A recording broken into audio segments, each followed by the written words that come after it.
Ben hiç neseden buğur var. Anlayın bak der biz turabız. Niye buğur var? Ne? Ana. Neden buğur var? Bak der. Bir yaxşı bulat bardığı. Buğur var. Buğur var. Мынакей бүгүнкү сотто Элдиярдын апасы жыгып атат. Ушунчалык соттор уже сот область Баткен областык соту уже чечимди өкүмдү уже күчүнө калтырганды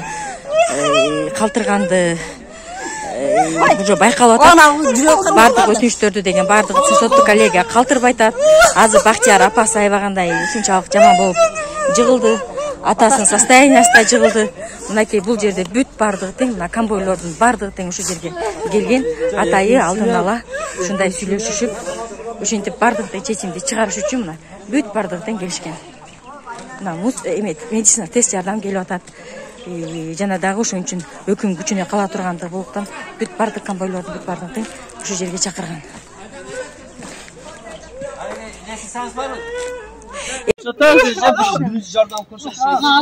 Yok skor yap gitsin. Skor yap gitsin. Yok verme komşuda görsen demesini.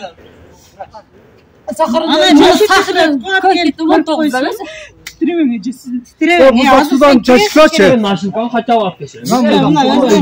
Просто. O özünden şoför da ol. Şurayı kotarış. Demle.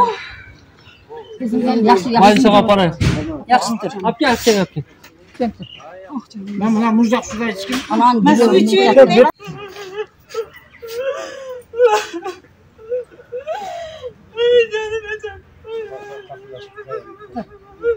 Sen amcamızdan ana. Bari insaf versin. Boldarı var, muştara bitti. Şonu kılar var. Koy. Özüne. O yaxşı olmasın ökü ya. Ya başka çekiyorsun.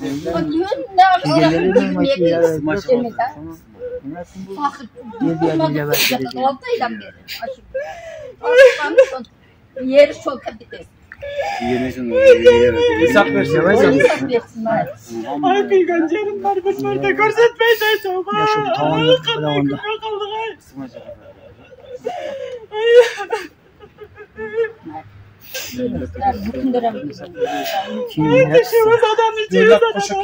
Ha bulam ketdi. Şu an adam gelmek adam deval gülümüzde. Yapasın. Oltaydan bir Can basmaya kaldı ya işin arkasında.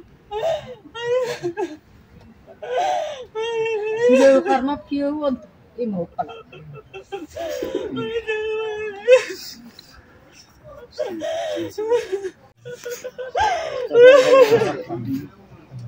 Yok kardeşim az boşluğunda. Hayır. Ay şulardan şuraya kayman dersen.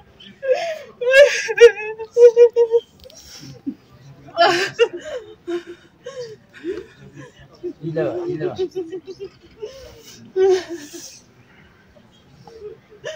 Mutlak yapılırsa. Gördüğün kollarına sen insaf versin. Достор, мен 6 айдан бери Карагай курулуш компаниясы менен кызматташып келемин. Бул убакыт аралыгында укмуштуудай тездик менен курулуп жаткан компанияда 3 этаптан турган курулуш аяктоо алдында турат. Тездик менен курулуп жатат деп айтып жатабыз, бирок мен сиздерге сапатын көргөзүп беремин. А блоктун жасалгылоо иштери башталды. Бул жерде стяжканын алдында жана ошондой эле эки дуалдын ортосунда үндө өткөрбөүчү атайын каражаттар, материалдар колдонулду. Бул сиздин ыңгайлуу жашооңуз үчүн шарт. Мен артымда турган блокто фасад иштери башталды. Ал эми алдымда турган керамогранит бул сиздин үйүңүздүн сыртына коюла турган жабдык. Бул биринчиден сапат менен кооздук, экинчиден узак жылга сиз үчүн кызмат кылат. Сиздер бул курулуш компаниянын А, Б, В блогунан үй сатып алсаңыздар болот. Жана ошондой эле жакын аралыкта Г блоктун котлован салуу иштери башталат. Дал ушул мен турган жерде жайланышат ал. Эгерде бул жерден үйлүү болгуңуз келсе, экран астындагы телефонго чалыңыз. Карагай курулуш компаниясы сиздин жаркын жашооңуз үчүн.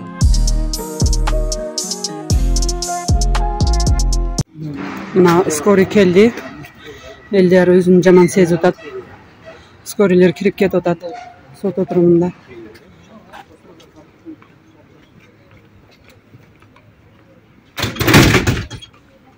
Вообще бул эч биз турабыз го. Мына катым жерде сотто Эчтикени судан ичип алыпчы. жаш жетелек болгон атасы жүрөгү кармап атат. Ушундай акмак шакалдардын айынан. Улсам бул. Men hech narsa qilmadim.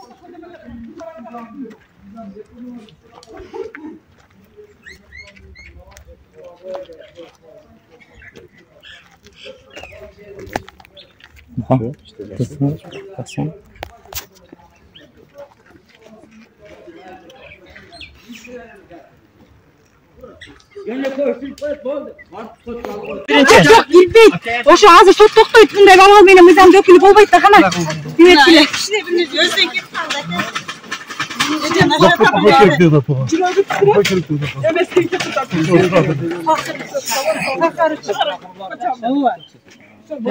Давайте госпитализация жоқ. Кой турган госпитализация кылсын. Сак телефонду өчүрүп сак чекер актып туруу бар, мишайт этпей апарабыз. Больницага апарабыз. Кең ака. Сак чекер актып туруудан мишайт этпей. Мишайт этпей туруу.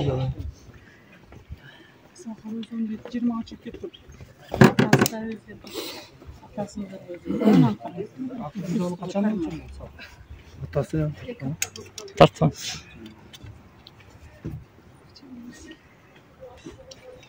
Акча олуп келсек болмок экен. Az ketteyle cazı şeyler tuttuğunda çok güzel. Ce bayağına Balam ya, akket. Onu bu. dediğinde başlıyor. Arslan böyle.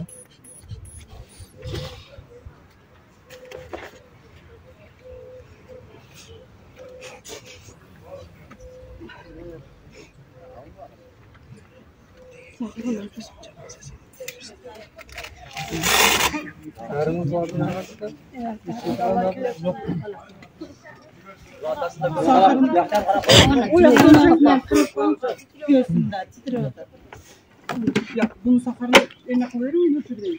Aparatı zengin. Yorulunca değil, buzuk pakete turgan olsa bayağı gezinliği bıraksın. Bir var da bu zor götüremiyor. Çoğu hemen dersi var mı? Alman çıktı da. Bol başladık sen de. Çocuğumu da tam olarak. Sen özün diye yaş kana. Kalamam bu. Dersi var mı? Yok dersi yok ala ki.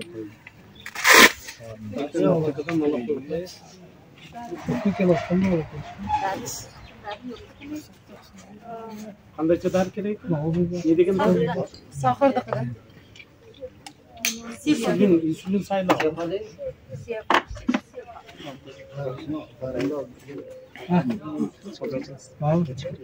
Ne degan dori? Suyafat.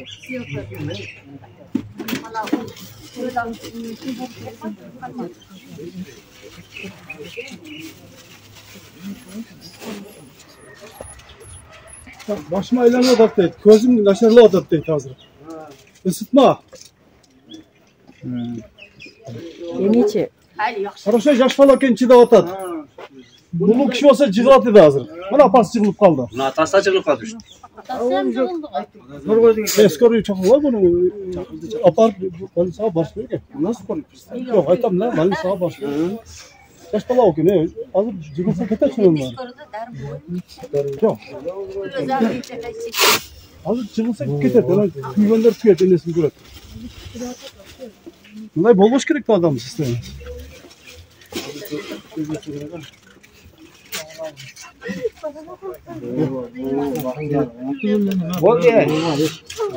Oldu. Sucalar Murat Cadam köşesi için 5 minut deydi. Tezirek sotlap joq kılal deydi. Bular bu kimnin emesi atkarıda.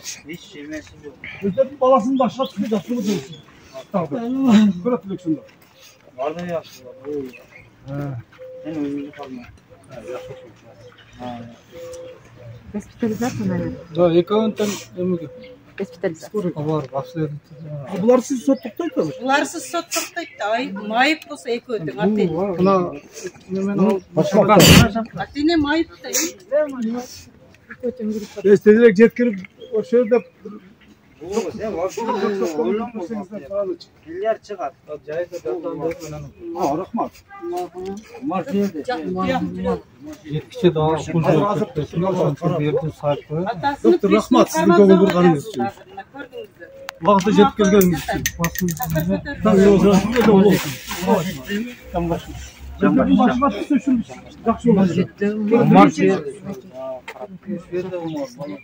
Сахарын өлчеу.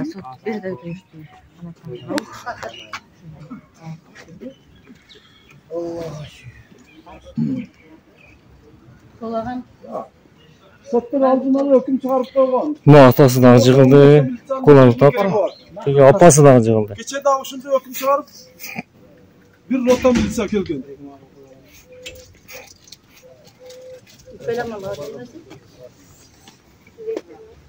Sakarın ölçün.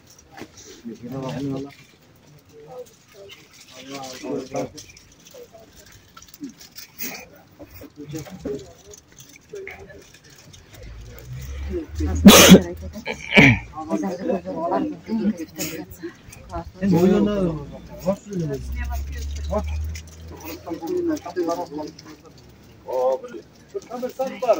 Ulan Niyazbek dedi. Kamersan. Aytkan. Prezidenti kontrolü kalıp üstüge kılıp kamat жоқ kılasınlar degen. Ulan Niyazbek aytkan.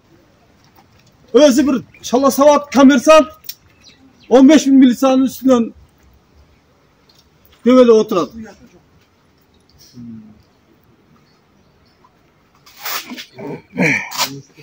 Ya kamatı demek olsalar ben takalım gidet sizlerden var gördüğüm var gidem degen. Bu pizza.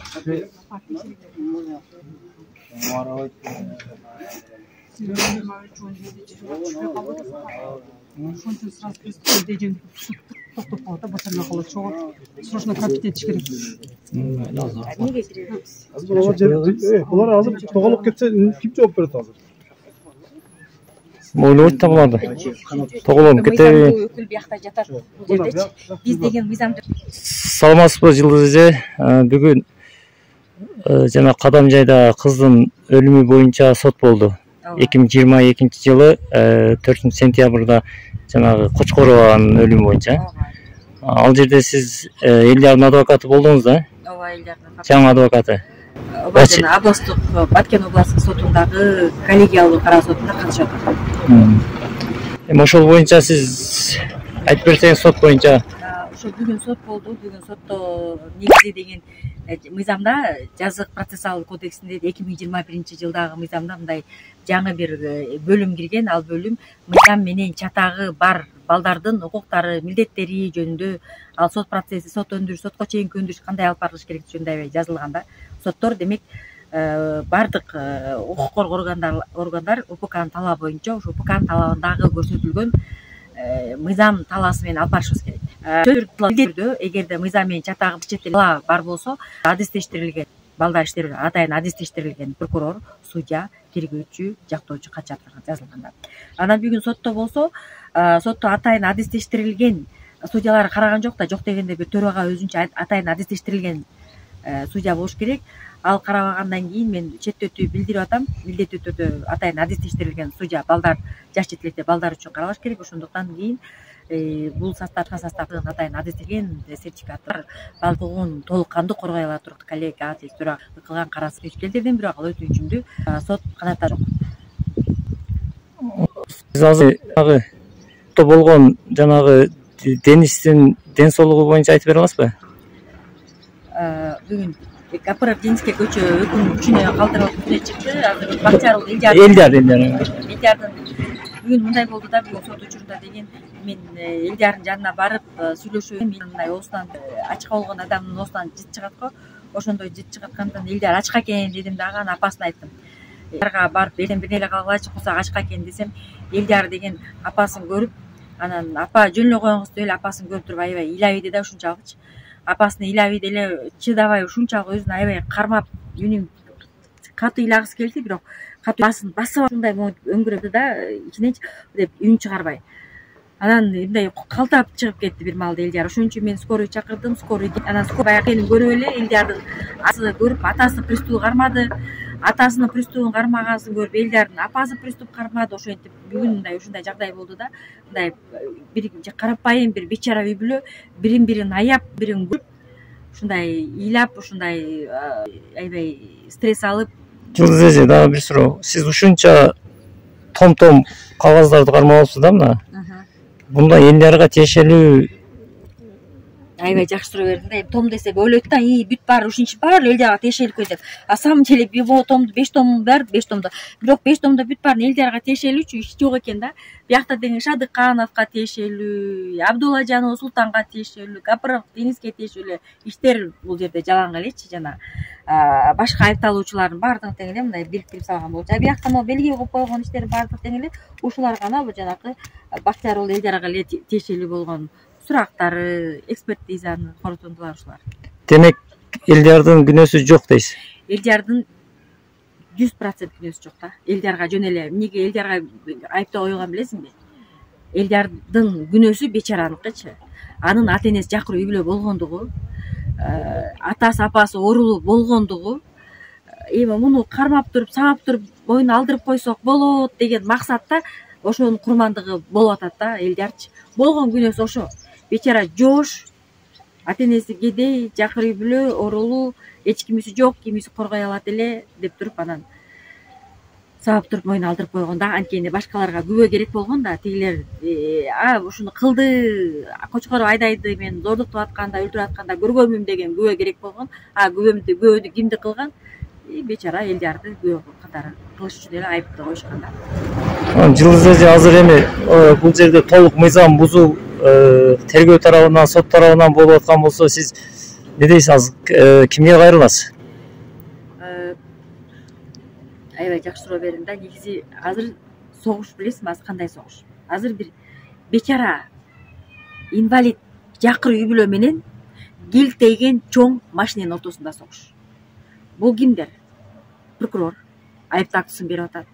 Тергөөчү айыптоо актысын берген, прокурор айыптоо актысын бекиткен. Кара Кадамжай райондук судьясы Нармырзаев. Мына жалаң прокурор, сот, тергөөчүгө менен байкуш бечара карапайым үйлөкөн ортосундагы согуш. Согушта ким жеңет сенин оюңча? Согушта тергөөчү, сот жеңиши мүмкүн. Мен да ошентип ойлойм да. Уже бүгүн соттон карап көрсөң, өкүмдү күчүнө калтырат да. Уже билинип эле турат. Эми баягы иште жүргөндөн кийин билесиң да. Өкүмдү эле күчүнө калтырганга Баткен областтык соту өзгөчө төрагасы Апышев жана коллегия ушунчалык заинтересованный да. Эптеп эле бизди кетирсе, эптеп эле өкүм чыгарса болду деп бизден кутулса, башка ойлору жок. Уже сговор бар бул жерде. Тергөөчү, прокурор, судья менен уже сговор бар. Алар уже алдын ала сүйлөшүп алган да. Башка үчүнчү жакка зыян келтириш үчүн алдын ала сүйлөшүп, анан өкүмдү күчүнө калтырыш керек. Биз анда бир эле үмүтүбүз Садыр Жапар президенттен суранат экенбиз да. Ошол үмүтүбүз бар экен да. Эми ошо мен президентке кайрылат элем, бирок мени президент угабы укпайбы билбейм, возможно укпаса деле керек мени президент. Бирок ошондой болсо делечи мен президентке кайрылам да. Урматтуу Сада Нуркожоевич, сиздин мындай бир жакшы сөзүңүз бар да. Сиз айткансыз, мен карыз болсом эч кимге карыз эмесмин. Мен карыз болсом карапайым элге карызмын. Мени бийликке карапайым эл алып келген деп айткан сөзүңүз бар. Сиз мен билгенден сиз дайыма карапайым эл тараптасыз. Мен билгенден дайыма ким кордолсо, ким кыйналса дайыма ошо тараптасыз. Садыр Жапаровдун башынан өткөн да мындай окуялар. Ооба. Анан биздин президент эгерде ушул ситуацияны, ушул жагдайдын баардыгын тең чындык экенин биле турган болсо, буга такыр кайдыгер карабайт да. Мен буга толук бойдон ишенем. Бирок менин президент күнүм жетеби, жетпейби билбейм. Бирок эгерде билсе, только бул жерде азыр гана мындай сен айткандай жанакы мамлекеттик машинага каршы болуш үчүн бечара үй бүлөнүн, анан биздин аякы кырбалаңдап жүргөн бечара адвокаттардын да күчү жетпейт го. Президент өзү келип эле мындай жардам бербесе, жардам бер дегенде мынтип айтам, актасын деп айтуудан деле акта ийсин, анан приказ берсин, буйрук берсин дегим келбейт. Болгон эле. Тергөө менен сот калыс болсун дейсиз да? Болгон эле мыйзамдагы УККнын талап объективдүү, ар тараптуу, калыстык мыйзам УККнын нормалары эле аткарылганга эле көзөмөл кылып берсе, мындай бир тараптуу эмес, калыс адилеттүү кылып бере турган болсо, мен толук ишенем. Анда мени коргоомдогу Бактияр Улуу Элдиярбек сөзсүз акталат. Толук ишенесиз? Толук ишенем. Эгерде мыйзам талаасынан Мыйзам талаасынан. Анда Жылдыз эже ишиңизге ийгилик. Дагы бир жолу сиз бул баланы актайсыз деп ойлойсуз? Кудайым күч берсе. Макул.